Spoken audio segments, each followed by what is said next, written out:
മഹാരാഷ്ട്ര തെരഞ്ഞെടുപ്പ് നവംബറിലോ ഡിസംബറിലോ നടക്കുമെന്ന് പറഞ്ഞപ്പോൾ തന്നെ തോൽവി ഭയന്നതാണ് ബി. ഒരു രാജ്യം ഒരു തെരഞ്ഞെടുപ്പ് എന്നൊക്കെ പറഞ്ഞ മോദി മഹാരാഷ്ട്ര തെരഞ്ഞെടുപ്പും ഹരിയാന തെരഞ്ഞെടുപ്പിനോടൊപ്പം നടത്തിയില്ല. അല്ലെങ്കിൽ നടത്തണമെന്ന് തെരഞ്ഞെടുപ്പ് കമ്മീഷന് മുൻപിൽ ഒരു അപേക്ഷ പോലും വെച്ചില്ല എന്ന് വേണം പറയാൻ.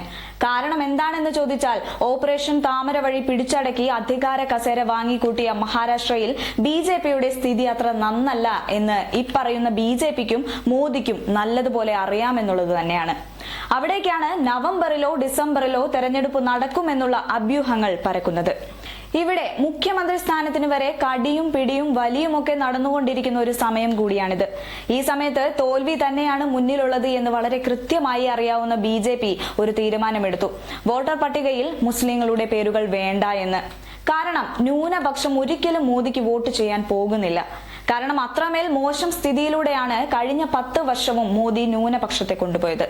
അതുകൊണ്ട് ഇതേ മഹാരാഷ്ട്രയിൽ തന്നെയാണ് ഈ തീരുമാനവും ബിജെപി എടുക്കുന്നത്. പുതിയതായി വന്നു താമസമാക്കിയ ഒരു മുസ്ലിമിന്റെ പേരും വോട്ടർ പട്ടികയിൽ കാണാൻ പാടില്ല, ഒരാൾ പോലും പോളിംഗ് ബൂത്തിലേക്ക് എത്തിപ്പെടാൻ പാടില്ല എന്നുള്ള കർശനമായ തീരുമാനമെടുത്തത്.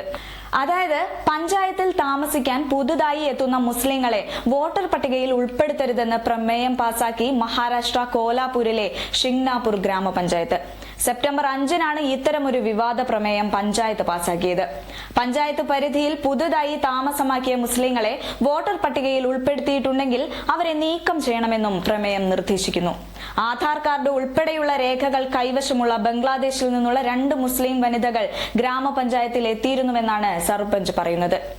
അവരെ ലക്ഷ്യം വെച്ചാണ് പ്രമേയം പാസാക്കിയത്. എന്തായാലും ഈ വിഷയത്തിൽ പഞ്ചായത്തിന്റെ പ്രമേയത്തിനെതിരെ കോലാപൂരിലെ വിവിധ മുസ്ലിം സംഘടനകൾ രംഗത്ത് വന്നിട്ടുണ്ട്.